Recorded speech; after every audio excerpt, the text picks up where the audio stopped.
Roman emperor who literally split the empire, fixed the money, fought everyone, then retired to a garden. That's Diocletian. Rome in 284 CE, civil wars, a broke economy, borders on fire. Diocletian shows up, looks at the chaos, and says, okay, new plan. He doesn't try to rule it all alone. He invents the Tetrarchy, 2 Augusti, 2 Caesars, 4 rulers, 4 capitals, 1 empire. Faster responses to invasions, less backstabbing. It actually works, for a while.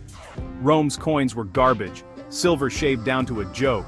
Diocletian issues new, heavier coins, and the edict on maximum prices, price limits on wheat, and ships' anchors. Did it end inflation?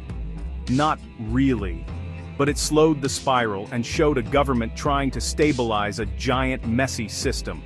In 305 CE, he resigns. Voluntarily.